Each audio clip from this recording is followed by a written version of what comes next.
Halo, selamat siang teman-teman Jorefarm dimanapun teman-teman berada saat ini. Di sini kembali lagi kita ke video YouTube Jorefarm, teman-teman. Kali ini teman-teman saya ingin mengajak teman-teman menunjukkan bagaimana cara ngasih makannya ya. Cara ngasih makannya sangat simpel sih sebenarnya. Dan saya mau menjelaskan sedikit tentang sistem sirkulasi ini teman-teman. Karena masih banyak teman-teman mungkin yang baru bergabung di YouTube Jorefarm yang belum paham dengan sistem sirkulasi ini. Ya, jadi sistem sirkulasi ini adalah memanfaatkan sistem dengan pompa gitu ya, memasukkan air dan langsung membuangnya ke tanah lagi gitu. Jadi kita tidak mengolah air lagi teman-teman. Ya, banyak yang bilang ini nanti airnya habis, air tanahnya habis. Enggak ya teman-teman ya, airnya tetap ada seperti biasa, tapi ya kita pakai airnya cuma dikit-dikit aja sih. Yang penting intinya aerator ini memenuhi kebutuhan di satu tandon ini gitu ya, seperti inilah teman-teman. Jadi aerator ini juga sangat berpengaruh ya terhadap kolam ini, sehingga kalau nggak ada aerator ini juga ikan-ikan yang ada di dalam ini tidak terpenuhi kebutuhan oksigennya. Nah, berapa sih kapasitas air yang harus kita sirkulasikan per hari? Menurut saya ya, menurut pengalaman itu 10% saya sudah cukup ya, kalau kita ngasih makannya tidak begitu banyak gitu ya.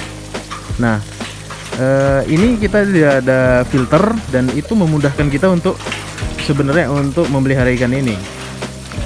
Misalnya saya sebagai orang yang tidak bisa rutin melihat kolam ikan ini, saya bisa memelihara ikan ini dengan maksimal hanya dengan memberi makan saja gitu. Karena sistem ini sudah ibaratnya kita sudah punya air yang bagus, kita alirkan airnya ke dalam ya. Teman-teman bisa menggunakan air sungai juga bisa, air irigasi, air sumur, bebas ya. Yang penting air itu bagus, bersih, masukkan dan keluarkan langsung ke sini. Jadi ini airnya masuk di sini teman-teman, airnya masuk, airnya akan keluar dari bawah ini. Dari bawah ini akan keluar dan sekaligus dia mengeluarkan kotoran dari dasar. Seperti ini teman-teman. Jadi ini akan keluar dari sini, kotoran itu akan diteruskan ke sana teman-teman. Ya. Dan saya buang kembali ke saluran irigasi gitu. Untuk ikan sendiri teman-teman, sebenarnya ikan ini sehat-sehat sekali ya. Lincah-lincah dan lumayan ya, gede-gede juga di sini dan bisa gede lah ya menurut saya. Ini adalah hasil anakan dari ikan saya teman-teman. Sekarang sudah gedenya yang gini, kemarin kecil banget ya. Saya campur di sini. Untuk indukan sudah gede sekali. Untuk indukan sudah gede sekali teman-teman ya. Teman-teman bisa lihat ini gede ya di dalam. Nah, ini indukannya teman-teman, nah, besar sekali. Dan di sini saya isi untuk indukan saja, salon indukan-indukan gitu ya, yang akan nanti saya rencana mengawinkan indukan ini, memijahkan untuk keperluan bibit saya kemudian hari. Tapi saya membesarkannya sampai besar banget memang ya. Ini jinak-jinak ya, ikannya jinak-jinak, kita bisa pegang-pegang gitu ya. Nah, untuk pakan sendiri teman-teman, saya kasih pakan ini terus-menerus dengan pakan LP-2 ya. Proteinnya itu sekitar 32%. Saya selalu ngasih itu aja. Saya tidak kasih protein yang di bawahnya ya, di bawahnya. Oke. Jadi teman-teman, ini adalah contoh anakan saya yang udah saya pelihara di sini ya. Ini airnya tidak terus saya ganti, ini mungkin udah hampir 2 minggu nggak diganti airnya. Saya lihat bagus aja sih sebenarnya, yang penting aerator hidup, dia hidup ya, ikannya hidup teman-teman. Tapi rentan kalau kita nggak ganti air, rentan pasti kena jamur. Jadi saran saya teman-teman yang pakai tong seperti ini, saran saya seminggu sekali itu ganti air nggak apa-apa, karena nggak terlalu banyak ya air yang dipakai ya. Jadi kalau misalnya mau tiap hari ganti ya 10% dari kapasitas air yang biasa. Ini menurut saya bagus aja ya ikan ini. sini saya mau nunjukkan juga teman-teman.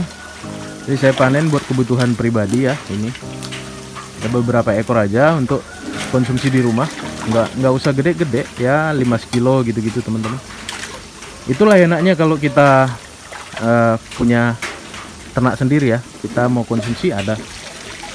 Kebetulan di daerah saya teman-teman untuk harga ikan nila sendiri itu 45.000 sekilo. Jadi ya kita udah punya ikan nila sendiri ya kita manfaatkan. Seperti itu sih teman-teman ya. Dan di sini anakan saya teman-teman sudah mulai kelihatan gede ya. Teman-teman bisa lihat ini anakan-anakan saya, anakan-anakan yang saya pelihara itu dari indukan-indukan yang ada di sini ya, seperti ini ya. Nah,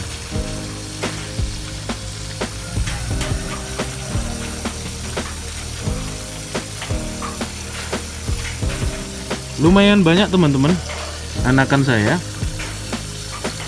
ya. Ini menurut saya ya bagus-bagus saja ya pertumbuhannya. Saya kasih LP-Min 2 teman-teman karena saya nggak punya PF1000, tapi nggak apa-apa, dia bagus juga kok, besar juga ya. Coba kita kasih lagi. Jadi ini teman-teman pakannya. Sebelum kita kasih usahakan teman-teman direndam dulu lah sedikit supaya buat ikan ini nggak terlalu keras gitu. Pakannya ada sedikit bermasalah gara-gara saya nggak perhatikan kemarin kena air. Jadi ya jadi di dalam karungnya ini kena air gitu, jadi berjamur. Cuman sebenarnya nggak apa-apa ya, nggak apa-apa, saya kasih ke kolam ikan saya nggak masalah. Sebelum ini lembek kita kasih dulu teman-teman untuk ke kolam yang di sini. Kalau kolam kita yang di sini seperti ini jinak-jinak juga ya teman-teman ya.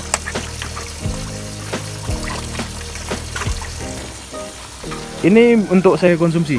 Nah, setelah nanti ini habis, ini kan udah agak gede ya, kita coba bibit nila merah yang baru nanti. Nah, nilanya lincah banget, airnya selalu bersih teman-teman, jernih. Bayangkan ikan nila hitam aja kelihatan ini jernih ya.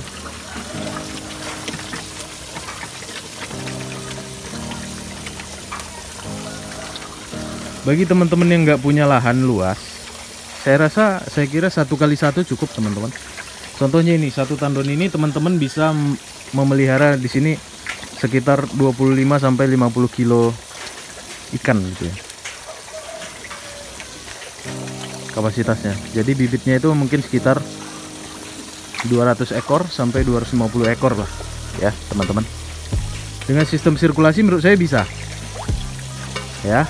Teman-teman gak usah pusing kalau dengan sistem sirkulasi, gak usah mikirin treatment air, gak usah mikirin apa ya, kotoran ikannya gitu ya. Ini dijamin pasti oke lah,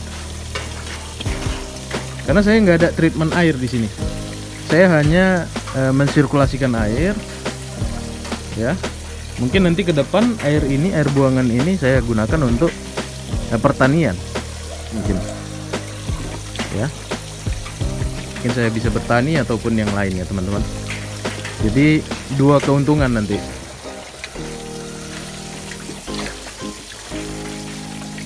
Bisa kita manfaatkan untuk bertani untuk kedepannya.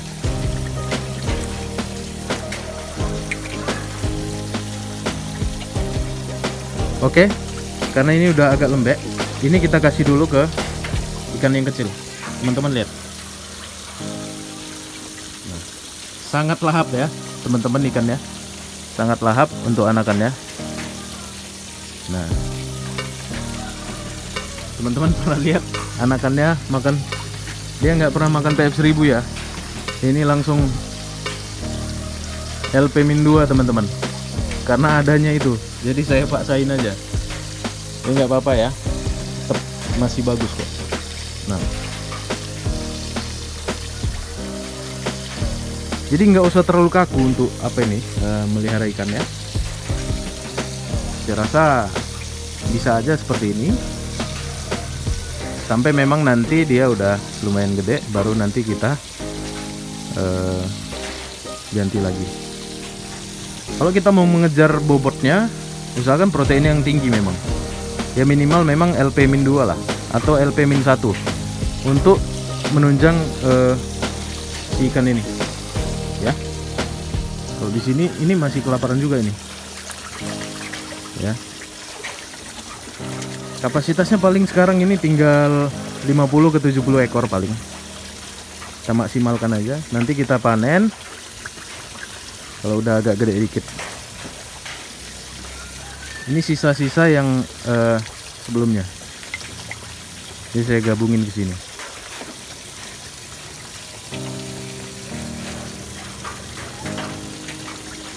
Ya mungkin teman-teman yang sering melihat video YouTube kita udah paham ya apa itu sistem sirkulasi. Sistem sirkulasi itu mensirkulasikan air. Nah seperti ini teman-teman, mensirkulasikan airnya untuk sekedar lewat aja di kolam ini. Jadi kotoran ikan itu akan keluar bersama si air ini nanti, sehingga air selalu bagus ya. Itu mungkin dulu teman-teman yang bisa saya sampaikan. Jika teman-teman punya pertanyaan seputar budidaya ikan nila sistem sirkulasi, teman-teman bisa komen di kolom komentar. Akhir kata, kami mengucapkan banyak terima kasih kepada teman-teman yang selalu menonton video YouTube Jore Farm. Salam ternak dari Jore Farm.